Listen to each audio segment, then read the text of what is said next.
আনারকলি ইতিহাসের এক রহস্যজনক চরিত্র। ভারতের মুঘল আজম সিনেমাতে আকবর পুত্র সেলিম ও মোগলদের দরবারে নতর্কি আনারকলির সাথে গভীর প্রণয় দেখানো হয়েছে।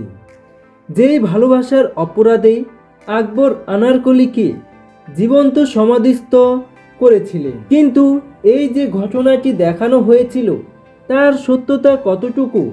সত্যি কি আনারকলি বলে ইতিহাসের কোনো চরিত্র ছিল, নাকি সবকিছুই কেবল লোকমুখে ছড়িয়ে পড়া একটি গল্প? আসুন জেনে নেওয়া যাক আজকের এই পর্বে আনারকলির ইতিহাস, এক রহস্যজনক চরিত্র। চলুন বন্ধুরা, আপনাদের সকলকে স্বাগত এসপি স্টাডি পয়েন্টে। গল্পটির সত্যতা খুঁজতে গেলে আমাদের ফিরে যেতে হবে লাহোরে। 16শো শতাব্দীতে শহরের মাঝখানে একটি বাজার আছে যার নাম আনারকলি বাজার। সেই বাজারের পাশে রয়েছে এক বিস্ময়কর সমাধিসৌধ। সবাই একে আনারকলির সমাধি বলেই জানে। সমাধির গায়ের এপিটাফ থেকে জানা যায়, যিনি এখানে শায়িত আছেন তার মৃত্যুর সময় ছিল 1599 খ্রিস্টাব্দ, যার পরবর্তীতে 1615 খ্রিস্টাব্দে পুনঃ সংস্কার করা হয়। আন্দনিক সৌন্দর্যে ভরপুর মার্বেল পাথর দিয়ে খচিত এই সমাধির গায়ে ফার্সি ভাষায় লেখা আছে একটি কবিতা। আমি যদি আমার প্রিয়তমার মুখটি আবার দুহাতে ছুঁতে পারতাম, তবে কিয়ামত পর্যন্ত সৃষ্টিকর্তার প্রতি কৃতজ্ঞ থাকতাম। এত সুন্দর কবিতা শুধুমাত্র একজন প্রেমিকই তার প্রিয়তমার জন্য লিখতে পারে। কবির নামও অবশ্য সমাধির নিচেই উল্লেখ করা ছিল। হ্যাঁ, তিনি আর কেউ নন, তিনি হলেন আকবর পুত্র সেলিম। তুর্কমেনের বংশোদ্ভূত আনারকলির আসল নাম ছিল নাদিরা বেগম। বলা হয়ে থাকে, এক বণিক দলের সাথে ইরান থেকে লাহোরে আসে নাদিরা বানু। সেখান থেকে মোগল সম্রাটের নাদিরা বানু হারেমের একজন কাজিন ছিলেন। তার গায়ের রং ডালিম বা আনারের ফুলের মতো সুন্দর ছিল বলে সম্রাট আকবর নিজেই তার নাম দিয়েছিলেন আনারকলি। আর তার এই অসাধারণ রূপের কারণে আকবর পুত্র সেলিম আনারকলির প্রেমে পড়েন। তাদের এই সম্পর্ক সম্রাট আকবর কিছুতেই মেনে নিতে পারেননি। তাই ছেলের সাথে সম্পর্ক গড়ার অপরাধে জীবন্ত কবর দেওয়া হয়েছিল আনারকলিকে। ইতিহাস ঘেঁটে আমরা জানতে পারি, মোগলরা তাদের আত্মজীবনী লেখার ব্যাপারে খুবই যত্নশীল ছিল। আকবরনামার লেখক আবুল ফজল আকবরের শাসন আমলের বড় ঘটনা থেকে শুরু করে ছোটখাটো ঘটনারও উল্লেখ করেছেন। এমনকি সম্রাট জাহাঙ্গীর যে হিংসে বশবর্তী হয়ে আবুল ফজলকে হত্যা করেছিলেন, সেই ঘটনাটিও জাহাঙ্গীরের আত্মজীবনী তুজুকি জাহাঙ্গীর এই উল্লেখ করা ছিল। আকবরনামাতে যদিও বা না থাকুক, কিন্তু সম্রাট জাহাঙ্গীর তার প্রিয়তমা আনারকলির প্রতি তার ভালোবাসা প্রকাশ নিজের আত্মজীবনীতেও লিখে যাবেন না, এটা কি ঠিক মেনে নেওয়া যায়? আসলে সেই সময়ে কোনো ইতিহাসে, কোনো আত্মজীবনীতে আনারকলির নামের কোনো নারীর নাম উল্লেখ নেই। তাহলে যুগে যুগে যে প্রেম কাহিনী আমরা শুনে আসছি বা দেখে আসছি, সেই ঘটনার ভিত্তি কি? শাহজাদা একজন কানিজকে ভালোবেসে বিয়ে করতে চায়। সেই সময় এটা কোনো অস্বাভাবিক বিষয় ছিল না, যেখানে সম্রাটের হারেমে হাজার হাজার কাজিন ছিল। আকবরনামায় উল্লেখ আছে, শাহজাদা সেলিম জায়েন খানের মেয়েকে বিয়ে করার জন্য পাগল হয়ে গিয়েছিলেন। সম্রাট আকবর এই বিয়েতে কিছুতেই রাজি ছিলেন না, কারণ শাহজাদা সেলিম ইতিমধ্যে জায়েন খানের ভাগ্নির সাথে বিবাহ বন্ধনে আবদ্ধ হয়েছিলেন। সেই কথা বিবেচনা করলে জায়েন খানের মেয়ে সম্পর্কে আকবরের বোন, তাই অসম বিয়েতে আকবরের মত ছিল না, যদিও পরবর্তীতে রাজি হতে বাধ্য হয়েছিলেন।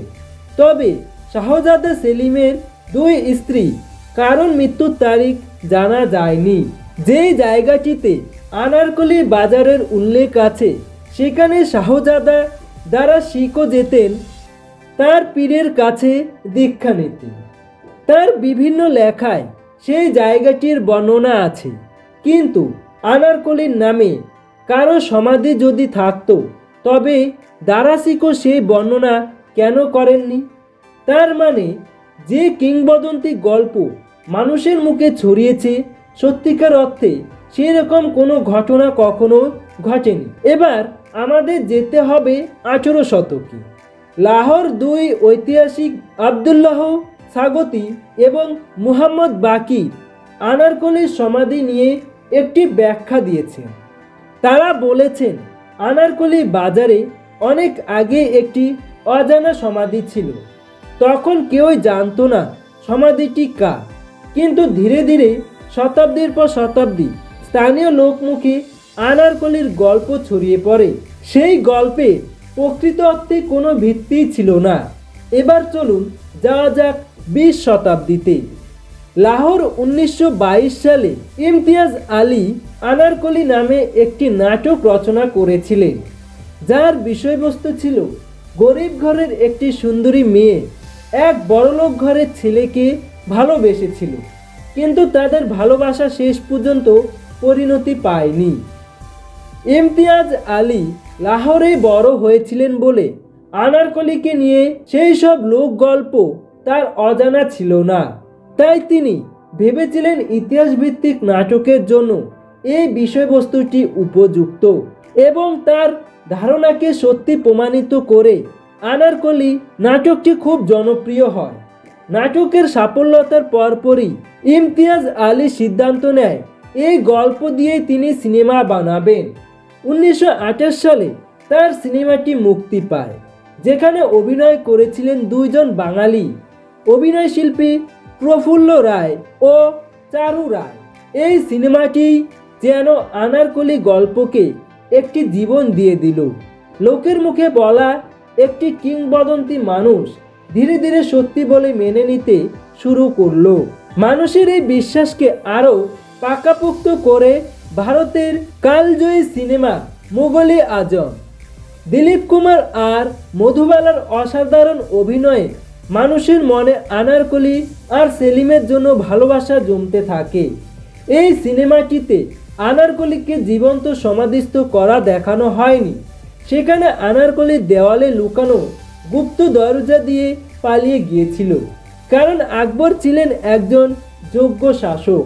শুধুমাত্র একটি কাল্পনিক লোক সাহিত্যের উপর ভিত্তি করে তাকে অসম্মান করার কোনো উপায় ছিল না।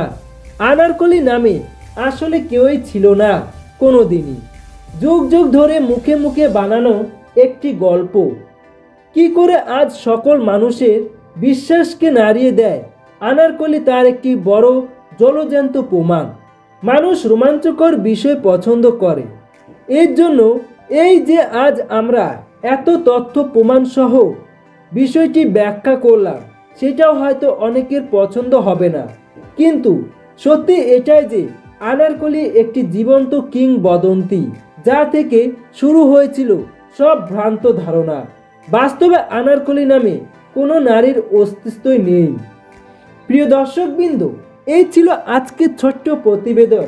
যদি প্রতিবেদনটি ভালো লেগে থাকে তাহলে বিভিন্ন সোশ্যাল সাইটে অবশ্যই প্রতিবেদনটি শেয়ার করবেন বন্ধুদের সাথে, প্রিয়জনের সাথে, এবং চ্যানেলে যদি নতুন হয়ে থাকে অবশ্যই চ্যানেলটিকে সাবস্ক্রাইব করবেন। ধন্যবাদ।